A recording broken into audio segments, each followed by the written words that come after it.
Hello, carnivore hunters. This is Doug. And I'm Rick. Hey, guys, we have a really special show for you today. For those of you that may have seen the episode we did a few months back on the upcoming legislation regarding the hunting of mountain lions, this is kind of a continuation of that. But this time we have Dan Gates from Coloradans for Responsible Wildlife Management to come talk to us about that. Dan, why don't you introduce yourself to everybody here? Well, first, Doug and Rick, I really appreciate the opportunity to talk to you both. We met at the ISC Sports Show and had a good conversation. So, uh, as you said, my name is Dan Gates. I'm the Executive Director for the Coloradans for Responsible Wildlife Management. The acronym is CRWM. I'm also the president for the Colorado Trappers and Predator Hunters Association, and I sit on a plethora of other different boards and committees. That's what I'm doing in Denver here again today. We're having a big meeting for the Colorado Wildlife Conservation Project tomorrow that I'm the vice chair of, and we're just trying to do the yeoman's work of what's necessary in conservation lingo as far as the fight is concerned. Mm-hmm. And I'd like to preface the podcast here by saying we don't do the conservation boots on the ground work. We don't pull fences and we don't do calf counts and recruitment and retention surveys, and we don't do habitat modifications or restoration. We fight. And I say that we fight from an educational standpoint, but we're the only organization in the state of Colorado that currently provides full-time lobbying representation at the Colorado State Capitol, and we've done that for the last 6 years since we formulated. I've been involved in this for about the last 20, and we saw a distinct need to have that sort of representation, and make sure that we prepared for things just like what we're talking about today with these ballot initiatives to allow voters to decide the well-being and the management objectives of our wildlife management and species in the state of Colorado. Yeah. Yeah, and can you explain to everybody what, because there's actually a couple pieces of legislation that are on, I think it's 91 and 101, and what the differences are. And it seems to me there's some kind of cryptic verbiage that they use in there to kind of make things So sound that we're. yeah, and just for correction, just where the layman can understand, these are not legislative efforts. These are ballot initiatives that the voters will actually be able to vote on, and and it's a process that anybody in the state of Colorado can file an initiative through the Secretary of State's office, and if they can get it through the title board and then get the signatures, then they can put it on the ballot.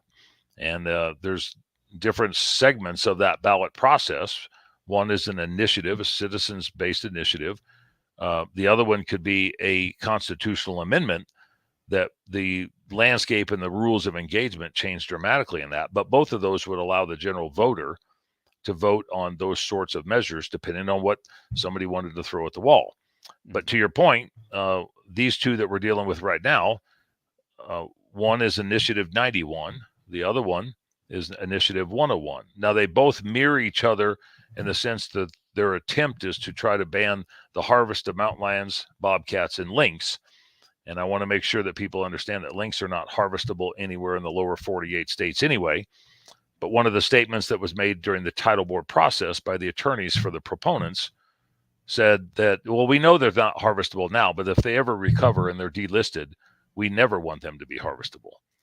And so it kind of set the tone and the narrative for some of these conversations. What I will say, to where we don't confuse the audience too much, is we've been fighting these things since early October when Initiative 91 was first introduced. And when I say fight it, it's a convoluted system that cost a lot of money to get it through the processes to make sure that we leave no stone unturned. And so we went through the Legislative Council, the title board, the rehearing process of the title board, which is all under the Secretary of State, and then through the Supreme Court.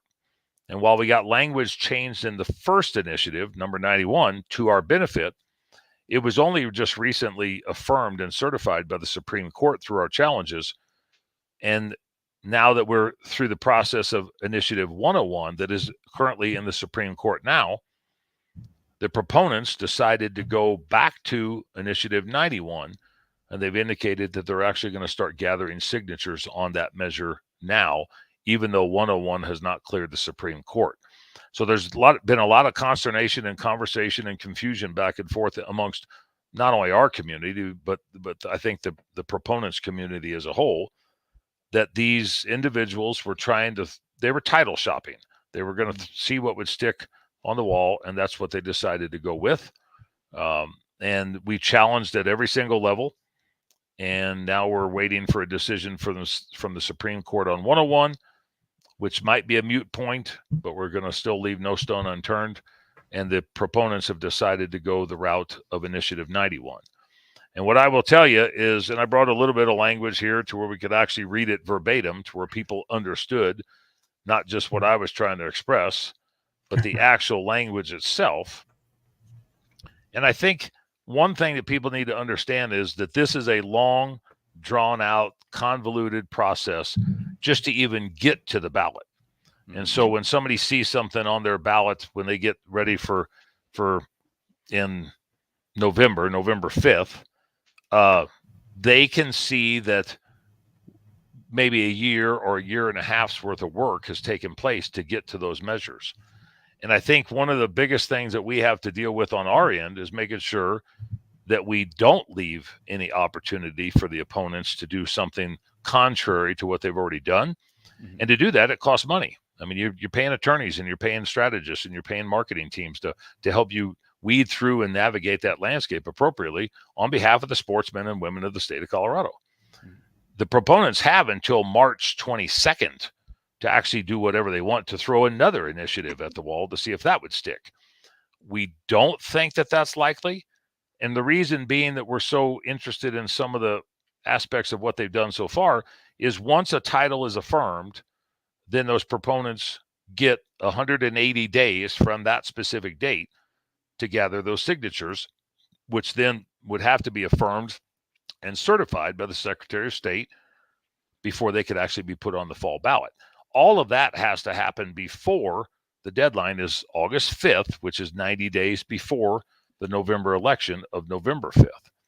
And what I'll tell you is while it's a trophy hunting ban, the wording in the language of the title does not specifically mention trophy hunting, because we got that pulled out of Initiative 91, because we know that trophy hunting is a catchphrase to the general public, because their impression might be that somebody goes out there, harvests something, cuts the head off and then walks away from it, because that's what the proponents want them to believe. Well, nothing could be further from the truth. For one, that's poaching.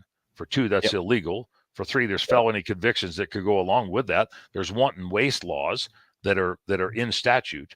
But in each of the 50 states, there is no definition for trophy hunting. It's a catchphrase that the anti-extremist groups have thrown at the wall and said, we don't like trophy hunting. Well, if you look at the language of the measure, it specifically calls out trophy hunting in Initiative 91. But their definition of trophy hunting is to intentionally kill, wound, pursue, stalk, or entrap a mountain lion, bobcat, or lynx. Well, if you intentionally pursue and stalk and kill, then that's hunting. There's no provision as far as size or maturity or classification or anything. It's the fact that it's a smoke and mirrors deal for them, that they're trying to get the general public to believe that everything that we do is cruel and inhumane and illegitimate. They must not know what Sampson's Law is, though, because, and for the non-Colorado residents, what we're talking about with Sampson's Law is poaching. It's a poaching law here we have here in Colorado. Mm-hmm. But Sampson's Law does kind of define what a trophy is and the penalties, and it breaks it out into 4 or 5 different animals, right, Doug? If I remember, it's been a while since we looked at it. But elk, deer, antelope, bear, and then bighorn sheep and mountain goats. Yes, thank you. Yeah. So it seems to me that they don't even know the laws themselves, or they could have put a definition if they really wanted to of what they thought a trophy was. But does that sound? Yeah, and understand too that the smoke and mirrors that they have professed to be the gospel, the honest to God's truth, is meant to, disregard the current laws, rules, and regulations, whether statute or otherwise, in the state of Colorado. And our concern is that if they can define trophy in statute, then not only it sets a precedent here, but it sets a precedent in any other state as well because of the way that it's worded. And as we put in some of our outreach and advertisements and education components, you could put pheasant, you could put elk, you could put coyotes, you could put anything in that category that they're defining as intentionally killing, wounding, pursuing, stalking, or entrapping. And everything that we do, we pursue and we stalk and we intend on killing. Now, if you look at the statistics of 9% success rate on elk in the state of Colorado, there's 91% of the people that aren't successful in the killing part. Yeah. But the fact of the matter is, it's intending on. That's their idea of trophy hunting. One thing I wanted to mention is because how convoluted the next initiative came about, they were actually utilizing our language to their benefit, thinking that we would probably hold things up in the Supreme Court with 91. So they came out with 101 to try to throw something else at the wall. They were actually allowing for a 2-week season at the end of the year from December 18th to around December 31st for bobcats and mountain lions. However, you could not use hounds, and you couldn't use tracking collars on the hounds, and you couldn't use traps to be able to, which are, and I want to preface this, in Colorado, we're restricted to cage traps for bobcats or anything for an avocational pursuit. But you couldn't use any of those tools. And then if you were so lucky during that 2-week time frame that they were so gracious to allow for in the initiative, that you could keep the meat and all of the other parts had to be surrendered to Colorado Parks and Wildlife. That way you got rid of the trophy component of it. And so, but you had to hunt over Christmas and be away from your family. yeah, and you couldn't use a hand call or an electronic call for a bobcat, and you couldn't use a hand call for a mountain lion. I mean, what they thought that you should be able to do, and the way it was written, you still would not be able to pursue, stalk, or entrap. So I'd like to know how the hell you're supposed to hunt a mountain lion with no hounds, and you can't pursue it, and you can't stalk it. I'd like to know how are you supposed to do that? And so it essentially becomes a ban, and Right. They were trying to push that through as nothing other than an allowance for. Now, I will say, and it's confusing to some degree to go from 91 to 101, but what I will say is we did get trophy hunting removed out of the first lines of Initiative 101 that is still in the Supreme Court as we speak. And we got it put down to around line 6 or 7, which that might not matter to a lot of people, but it is a big deal when you look at language on ballots. We also got the word allow for a 2-week season to say to restrict to a 2-week season. Now, there again, it might not seem like a big win, but given the landscape that we had to work with, it was a fairly substantial win. And so that's one reason why we were still challenging to make sure that we could get on that. And but at the meantime, they decided they better take what was given to them on 91 and try to gather signatures on that, which they are in the process of going through the proper documentation and getting their packets ready. They've done some of their training. They're going to do some more further training to their signature gatherers, and they'll start gathering signatures, of which they need 124,234 signatures. I think their guesstimate is they would like to get 170 to 190,000 because they have to be certified, and they want to make sure that they cross their T's and dot their I's, and make sure they cross all the hurdles and the barriers that are necessary. But they have until 6 months from January 4th to be able to do that. 180 days to be able to do that. Doug and I actually talked about this one time about, if you go to sign a ballot, make sure you know what you're signing. Because I think that a lot of people walk up to that guy standing in front of the grocery store and just kind of like blindly sign their name away on a petition. How much do you think that really happens?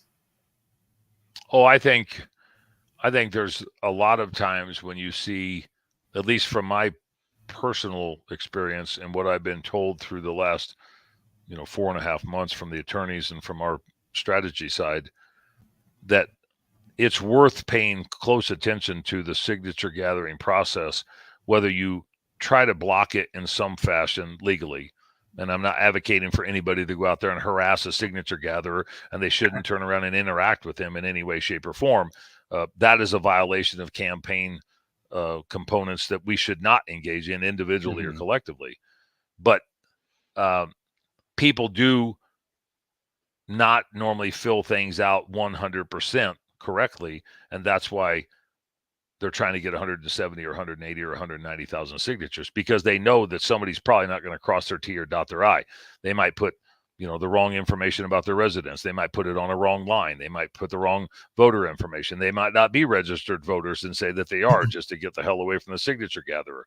I think there's a lot of crossing of T's and dotting of I's that need to be done on both sides.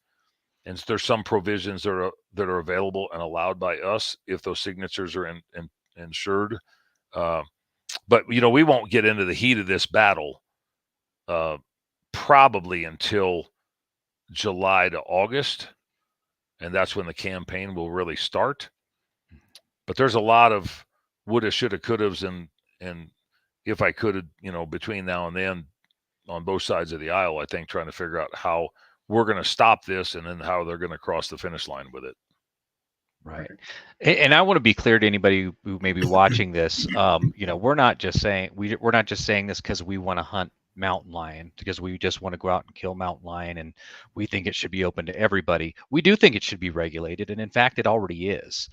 CPW has some very strict rules when it comes to hunting mountain lions, including, you have to report right away. And correct me if I'm wrong, Dan, it's been a while since I took the test, but you have to report right away. And I think you have to check in every day prior to going out on your hunt to make sure that the quota for the unit you're in hasn't been filled. Exactly. And you've got 48 hours to notify of your harvest and 5 days to get your harvest checked. And so the checking component would actually be where they take a tooth sample, and then they sex and age the animal, and they take their required data and so forth. But bobcats and mountain lions both are some of the most highly regulated animals that we actually pursue in the state of Colorado.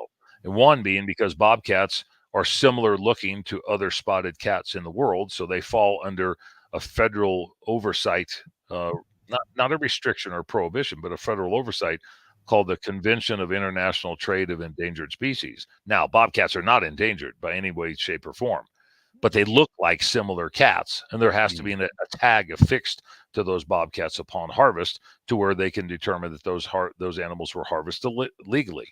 Mountain lions don't fall under the federal side of things, but they have to have a tag affixed to them, and there's strict management objectives that CPW or any game agency outside of a few, and I say a few, and I'm talking very few, that most agencies require a quota system, some sort of a test or a credentials that can be acquired to be able to get a license to be able to go pursue those animals. And the test has to do with being able to identify a female or a female with kittens before you actually harvest it, which I would like to say that it's a lot easier to identify those lions when they're in a tree, when the hounds have actually pursued them and put them in a tree to where the hunter, can actually identify those animals more appropriately, as opposed to calling in an animal with a predator call. And you'll see that there's a higher rate of female harvest with use of a predator call because they're coming forward like. But if you look at the total numbers that were harvested, for instance, in this state last year, 486 lions that were harvested in Colorado during that normal season from late November through the end of March, there was like 6 lions that were actually harvested with a predator call. 3 of those were harvested with an electronic predator call in a specific game management unit that was trying to alleviate human-animal conflict. And then Parks and Wildlife just recently recommended to take that electronic predator call off the table take the April season off of the table because they weren't meeting their objectives for what they were trying to do. There was a lot of hoopla in the news and in the media about, the CPW caved because they got rid of those two things. Those conversations started in April of 2023 and were coming to fruition as far as the electronic call on mountain lions in one specific area for the human-animal conflict resolution. And they also started in May and June on a dismissal, a repeal of the April lion season. But the animal rights activists, the extremists, are claiming victory, that the commission succumbed to the wants and wishes of desires of the extremists, and they got rid of those during this last meeting. Well, they did, but that was a process that was going on for roughly 4 to 6 months because of management objectives, because of not utilization of those seasons, and because it wasn't accomplishing the goals that they were trying to accomplish when they first started it. So we're in a season structure now on lions, where it goes from the end of the last part of the big game season, the fourth season, and goes through the end of March, if the quotas in those specific areas are not filled. Once those quotas are filled, then there's no season that goes on until the next season it comes up. Mm-hmm. And because of the complications of this, I think it's worth mentioning that our seasons essentially go from April 1st until March 31st of the following year. And that's because of the way the draw process is, and that when you have to have a qualifying license to be able to apply for those licenses online, that several 100,000 people do, it's not from January 1st to December 31st. Our season timeline, even though the season might not be going on, the calendar season timeline is April 1st until the following year of March 31st. Yeah, that's I forgot what I was going to say. How did you get roped into all this? Can you explain? I know we talked about it at the convention, but explain to some of our viewers how you got roped into all that.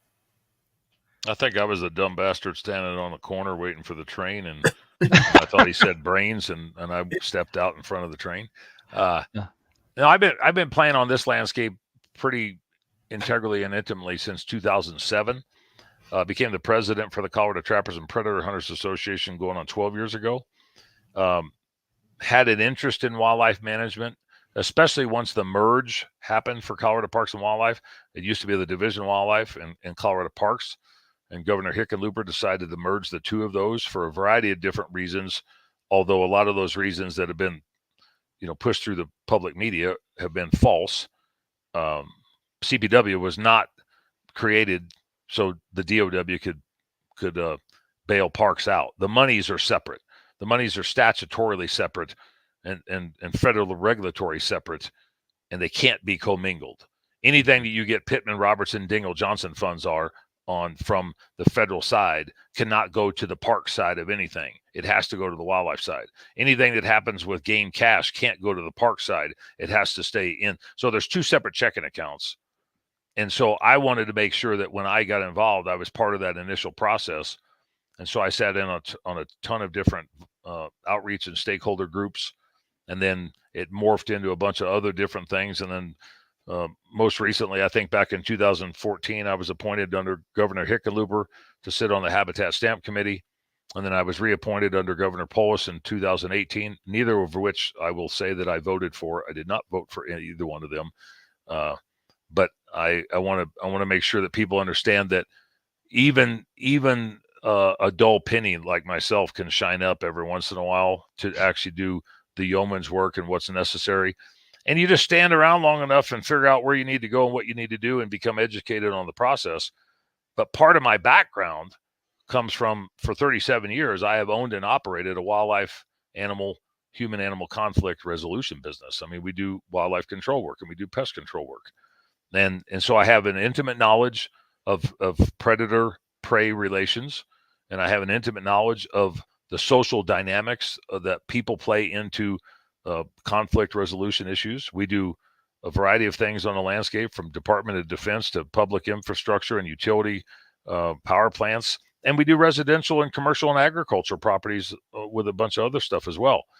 And I think that the general ignorance of the general public is remarkable in the sense to where everybody's got an opinion about something, but not everybody knows the truths and the answers to why they have that opinion based. And I'm here to tell you that I believe that everybody should be educated enough to have an educated opinion. But most people don't do their homework when it comes to wildlife management, science-based wildlife management. They don't do their homework about the North American model of wildlife conservation. They don't do their homework about why we have what we have and how we got to where we're at and what do we need to do to be able to sustain it in the future in perpetuity. Yeah.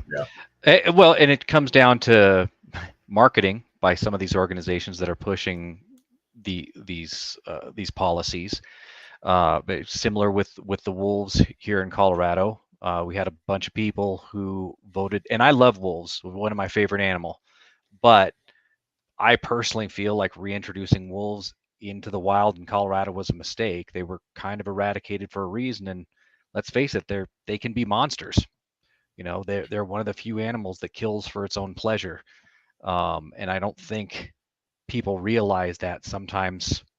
You know, because they're never in a situation where they actually encounter them. You know, the average person in Denver or Colorado Springs or Boulder will probably never see one in the wild, even after they've been reintroduced.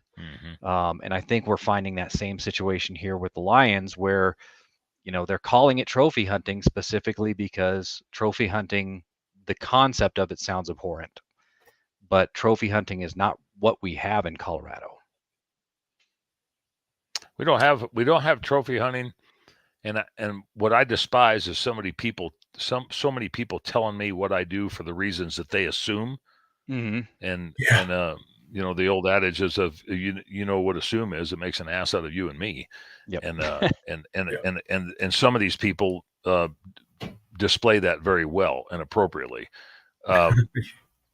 Wolves on the landscape is a completely different subject matter than taking a viable population of bobcats and mountain lions out of the equation of wildlife management. Right. We have more bobcats and mountain lions in the state of Colorado now than what we had 40 or 50 or 60 years ago. And that's because of proper, sound, science-based wildlife management. It's because of hunting and fishing licenses.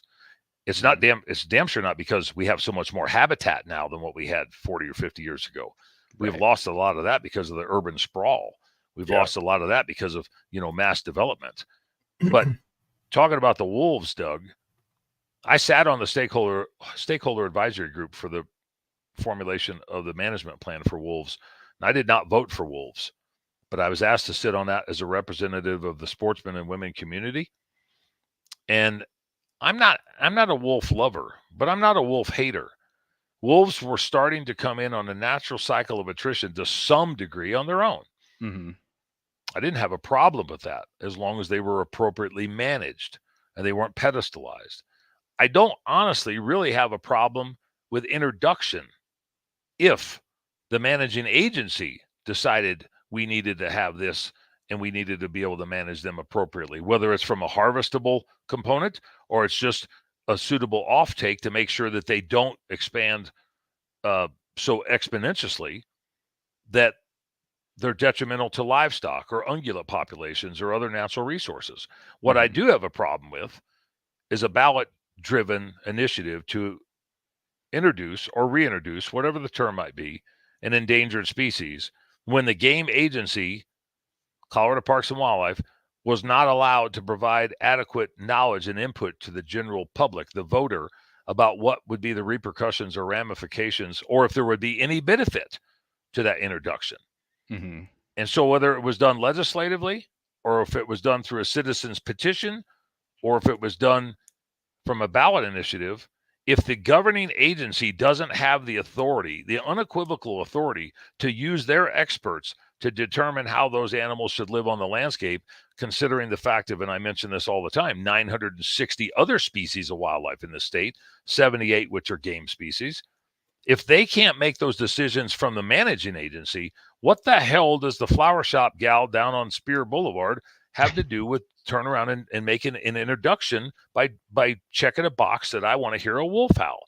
What the hell does the guy driving the UPS truck who doesn't ski and doesn't go hunt, and why should he be able to vote on something that is so detrimental to the decision-making process of the game management agency? That's where I draw the line, and that's why we're fighting tooth and nail on this issue, because I don't think that the general public should have the ability to make decisions on behalf of our natural resources when they have no skin in the game, no pun intended, but they have no idea of who manages their wildlife, who pays for the wildlife, and the repercussions of that wildlife being on the landscape for somebody who lives 250 miles away from where they voted on it. Mm-hmm.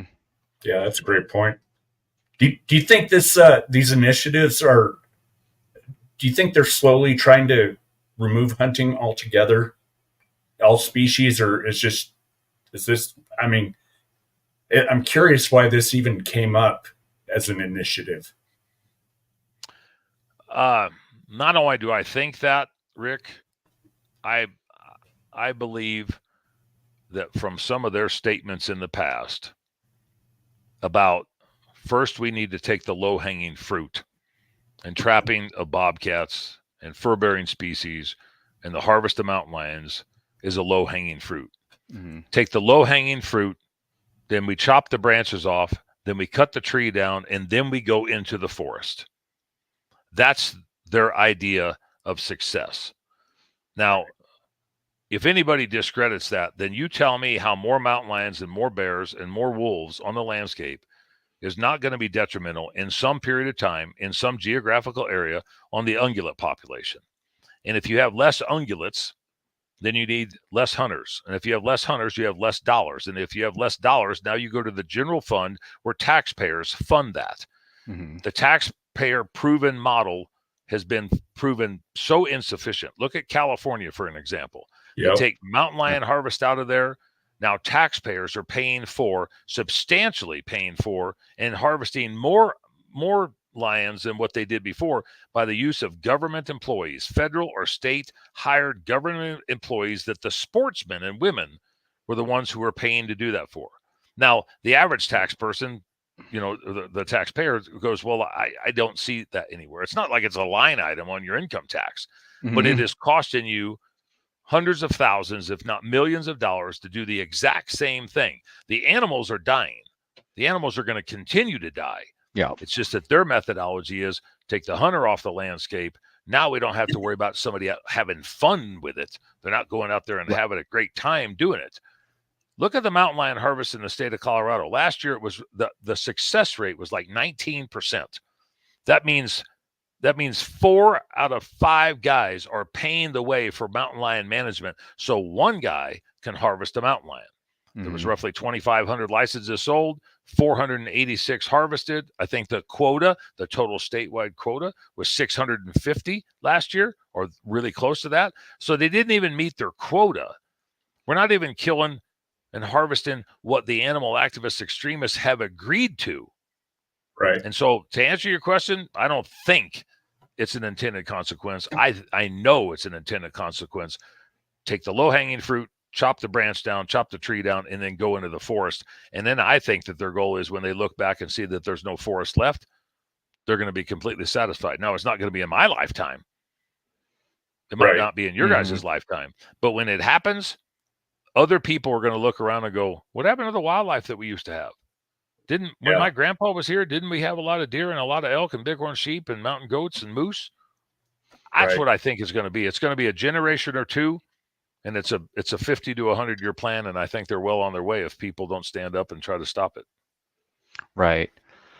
And again, I don't think I can point out enough, none of us want to eradicate the mountain lion. We want that regulation coming from Parks and Wildlife. We want them because we want them to be there, now and forever. And if that means, 1 year nobody can hunt because that's what, the wildlife management officers determine is the right thing to do, then that's what we're going to go with. I think, look, I've been around this landscape for most of my adult life in some capacity. Everything that the Division of Wildlife did, or the Game and Fish did before the Division of Wildlife, or Colorado Parks and Wildlife, I didn't agree with every single thing. But that's why I inserted myself, because I got a chance to participate. I sat on the Sportsman's Roundtable. I've been on multiple other boards and committees, the Habitat Stamp, the Wildlife Council, from a variety of different things, trying to help make decisions on behalf of Colorado's wildlife and the sportsmen and women that utilize that as an avocational pursuit for the opportunity to either put food on the table, or maybe it's to hang something on the wall, or maybe it's to take pictures, or maybe it's just for the damn experience to go out there with your kids and your family and your granddad, because that's what he used to do. I didn't agree with every single thing, but I'd much rather have them as the first line of defense. 350 biologists and scientists that work in an agency with 1,000 plus employees, including the park side. I'd much rather have them be the experts to say, Dan, we really ought to look at harvesting mountain lions, because in these geographical areas, we think we might have a problem and we might need to back off. We might need to study this a little bit more. Or, Dan, we're getting to the point to where we shouldn't harvest green-winged teal, because the feds and their surveys and their data comes back and says we've got a problem with green-winged teal. I'd be all for that. That's what they're there for. That's why we have that establishment under the North American model of wildlife conservation. But for somebody to turn around and have the balls to go to a ballot box and check something that oversees and supersedes what the Game Management Agency does, I think that's the wrong thing to do. And I think it's the worst thing that you can do if you're trying to manage something on a landscape that those people have no idea about, no intent to actually enjoy it, whether they recreate with it or not. And I really honestly believe that you play on the emotions for people on a variety of different things. More often than not, you're going to get the wrong answer. Right. Yeah. Yeah. I mean, other than showing up at the ballot box, what can Coloradans do to help with this? Is there anything we can do?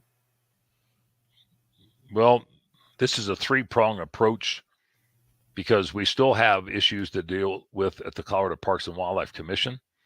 And if anybody didn't read the Colorado Politics article this morning from Rachel Gobble, you should look it up, because this is not your normal management objectives. It's a convoluted agenda to turn around and try to take things away. But that's a thing you can participate in. The Colorado Parks and Wildlife Commission, you ought to educate yourself about the process and the people involved, because it is still an opportunity for people to voice their concerns, either virtually, in person, or through written comment. There's a lot of things that go on wildlife management that the average guy has no clue about. The next thing is to make sure that they're fully educated about the Colorado State Legislature with the House and the Senate, and how those things actually affect what we do. That's why we have a full-time lobbyist at the Capitol. You need to know who your legislators are. You need to know either who you elected or somebody else elected on your behalf. And you better figure out that they're either representing you or they're not.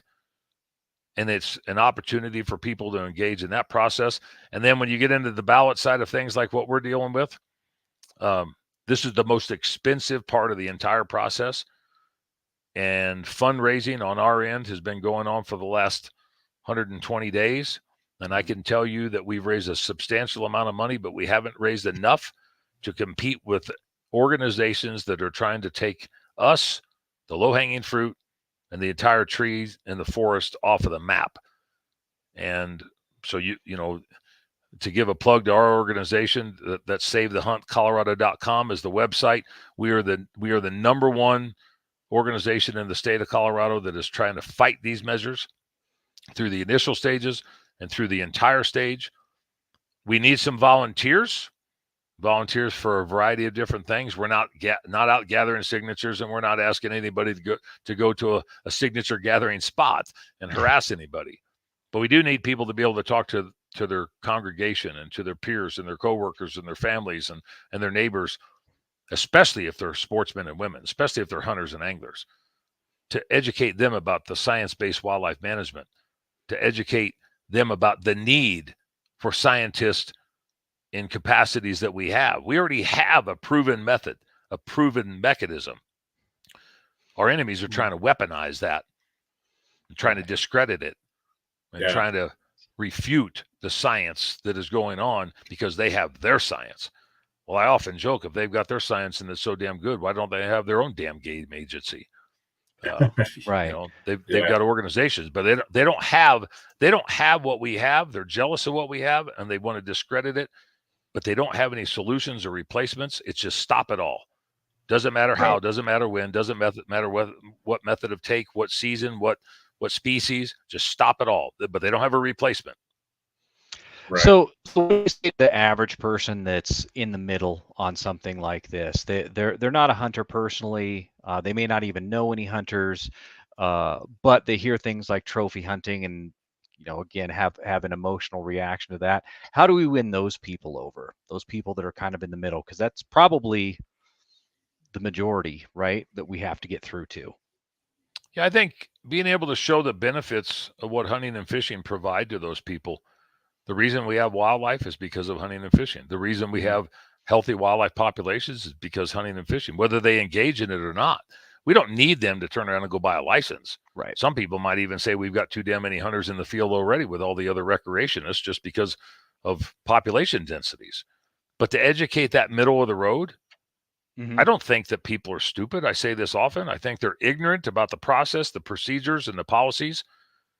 If they would educate themselves a little bit about how am I, a mother of two in, you know, suburban Denver, affected if this happens? Am I safe when I go outside? Am I safe when I take my kids on a walk? Can I turn around and rely on game agencies to protect me? How do they do that if they haven't been able to effectively manage those wildlife species? Am I concerned about my dog if I'm walking in open space? Am I concerned about somebody else? Maybe it's not even those people. Or am I concerned about the agriculture guy, the cattleman up in Walden, or the guy over in the Western Slope raising sheep? Am I concerned about them, or do I care about them at all? Because if you care about your food source, if you care about your recreational opportunities, if you care about your wildlife and natural resource management, leave it to the experts. And I think most people would be fully accepted. Now, you're going to have your fringe people that they don't care. It's their agenda. It's their way or the highway. But the majority of people, they want to know that things are done appropriately and they're done with good common sense and logic and science.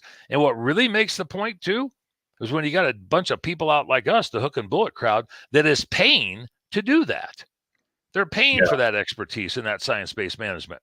We have a proven model for the last 125 years in this country. As I said, the antis don't have a replacement for it. There's not anything there to say, when you take this guy off the landscape, how much do I have to pay into the pot? Sportsmen and women aren't asking for any of that. We do it out of the graciousness of our heart. We've taxed ourselves over the course of the last 125 years. We've regulated ourselves over the last 125 years. And do you have bad apples in every basket? You bet your ass. Whether you're a priest, whether you're a cop, whether you're a doctor, whether you're an attorney, it doesn't matter. There's bad apples in every batch. But because somebody did something doesn't mean that the system is broke. It doesn't mean that the process and the program is broke. And I think that if people got educated on that, they would see the benefits of how that affects them, their family, their kids when they want to go recreate, how they see that their forests are managed and how their open landscapes are managed and their parks systems are managed and how their wildlife and natural resources are managed. Like I said, people aren't stupid. They might be ignorant about the process, but they're easily educatable if you give them the facts and the data and the science and the statistics. Right. And that's what you mentioned earlier, the Pittman-Robertson Act. And for those of you who don't know, basically, and I can't remember what the percentage is. 11%. 11%. Yes, sir. Every hunting license, every round of rifle ammo, every rifle, basically anything associated with hunting, there's that additional tax, and it goes straight back into wildlife management. And let me say something, Doug. Reference to that.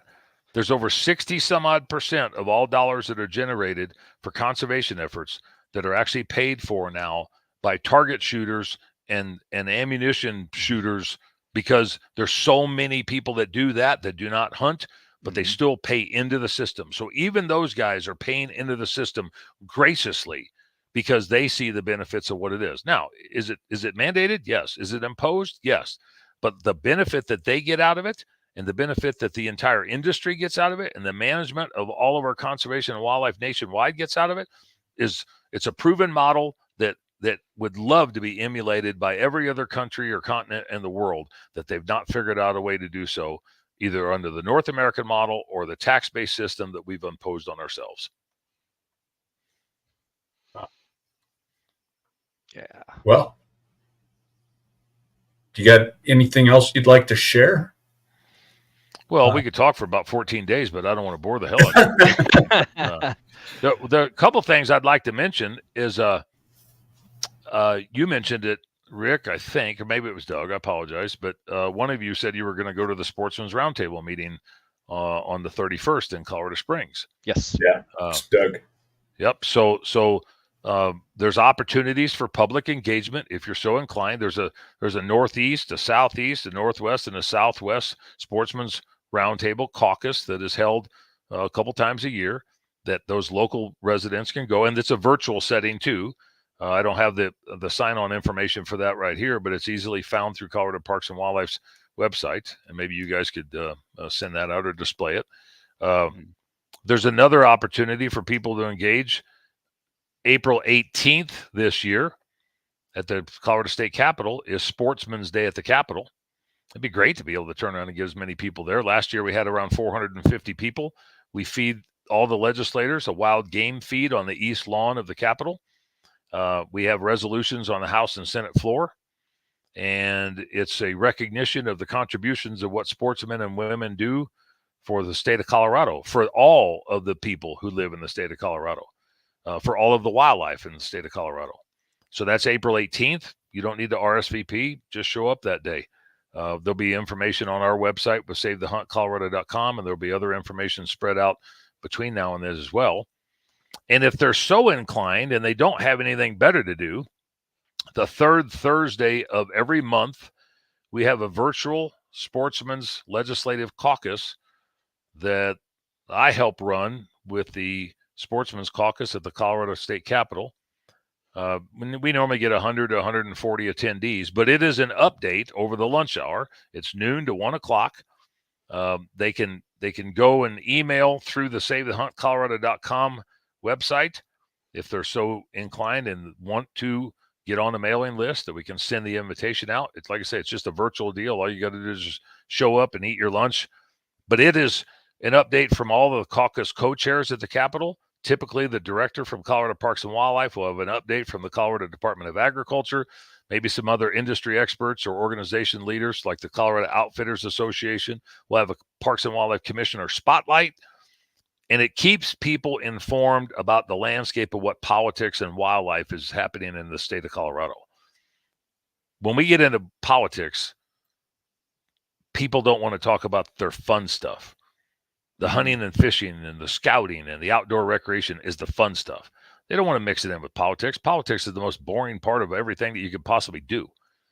But if they figure out that politics plays a significant role in their ability to recreate and pursue their avocation, then they start paying a little bit closer attention. And especially when there's people making decisions on your behalf that you might not agree with, that you might not have elected, or that you didn't even know that was in office, that's where politics starts to become a little confusing.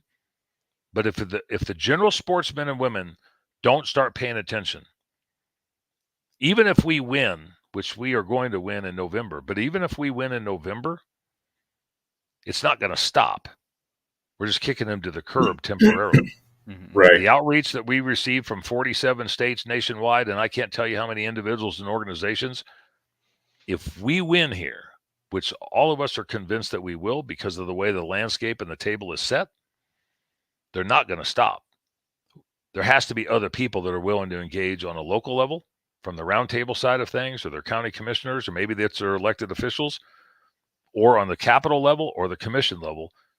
And we've been so successful at everything that we've done over the course of the last 5 years. We are undefeated. We've never been beaten. We've never lost. We don't intend on losing now. But the grassroots stuff that happens with the guy that really cares about if his kid can hunt deer in 5 years, or if he's ever going to draw a bighorn sheep tag, which is a state animal, which they want to take that away probably, or if he ever wants to pursue pheasants or waterfowl, with an electronic tracking collar or a training collar on that dog, which they're trying to take away from the mountain lions and bobcats. If you ever want to do any of that stuff or anything else, you have to at least be aware of the landscape, the people on the landscape, and what possible solutions on the landscape. And we're hoping that we can lead that charge on this specific ballot initiative. But there's a plethora of other organizations that are right along with us that are 501c3s that can't do the fight, that are doing the yeoman's work of all the conservation and habitat efforts. And we're trying to lead the charge on the fight effort and support every single aspect of what I just mentioned.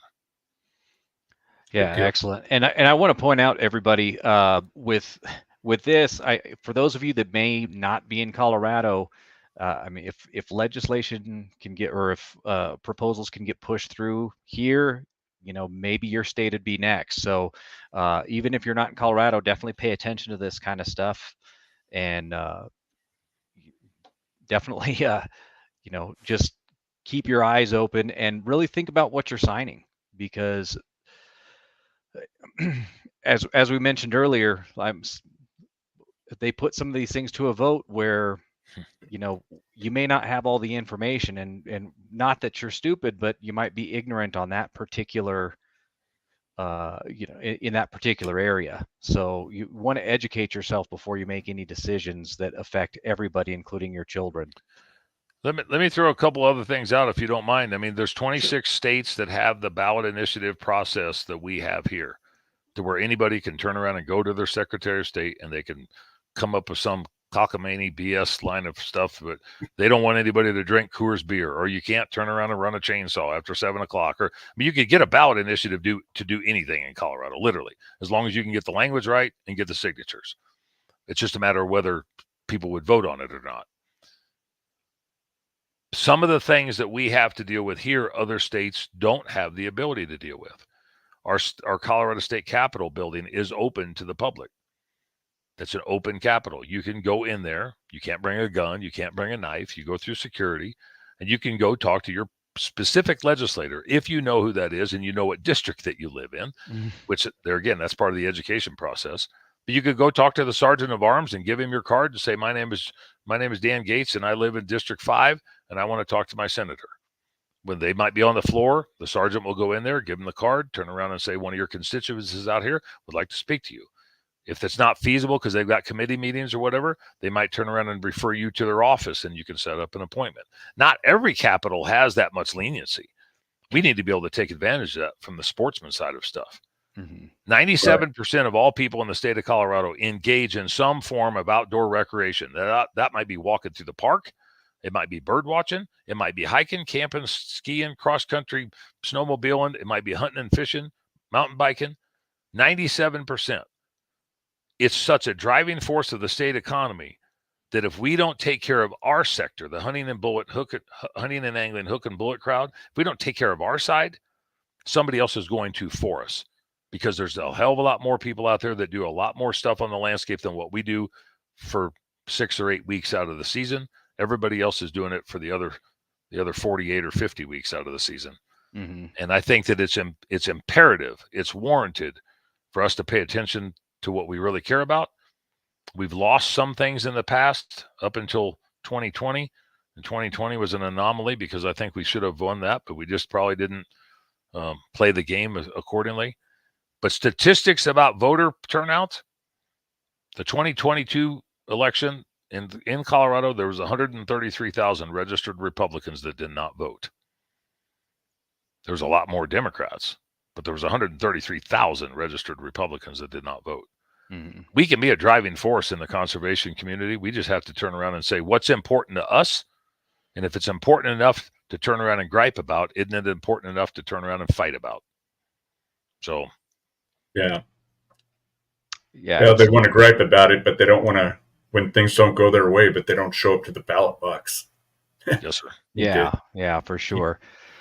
And I've one final point for me is a lot of people don't really understand the importance of really controlling the populations of these animals. I think one of the most jarring statistics that I ever give people who are against me deer hunting is that there's almost 2 million car deer crashes a year in this country.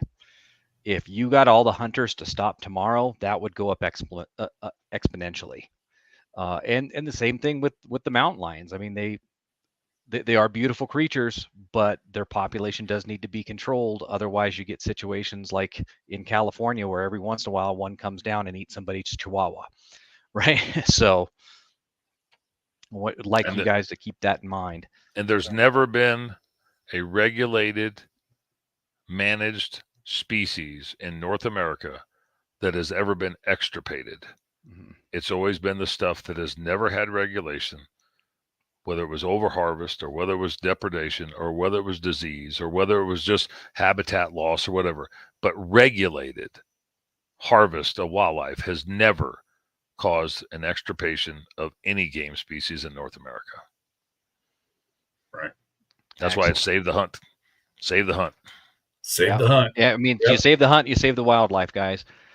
Well, anyway, Dan, I wanted to thank you for taking the time today. Thank you for, being our general here, leading the charge on stuff like this. And, we'll do whatever we can to help you spread your message. Appreciate it very much. The landscape is changing dramatically, and things will continually formulate. You'll see our name all over the place, and we'd love to see people at different events or different fundraisers or opportunities. People got questions, they can damn sure get on the website and email us. We get that all the time. We'd still like to take money because this is an expensive fight, and every time that they throw something else at the wall, it costs us money to counter it, and we're still building our armament up for the fight. But we need some volunteers, and we need some outreach, and we need some messengers.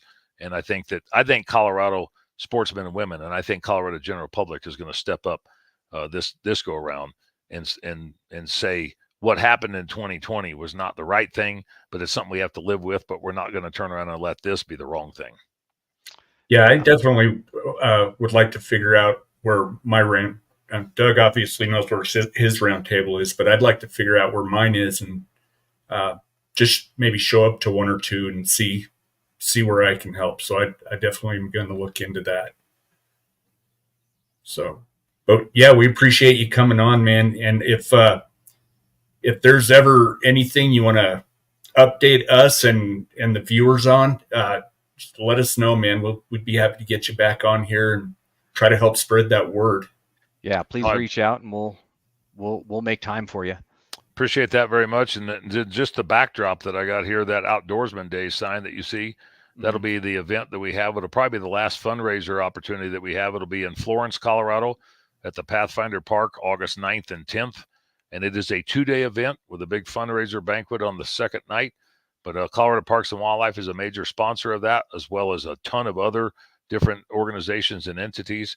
But it's an outdoor event that people can come shoot bows and go through seminars, and there's on-site camping and a variety of different things. There's a website for that as well, but be interested to share that with you guys and maybe get your involvement in some capacity, because it's exactly what we're talking about: community continuity and consistency in messaging, and making sure that we all are on the same page when it comes to what we do avocationally and responsibly when it comes to wildlife management. Yeah, definitely keep in touch with us on that as well, and we'll help you spread the word for sure.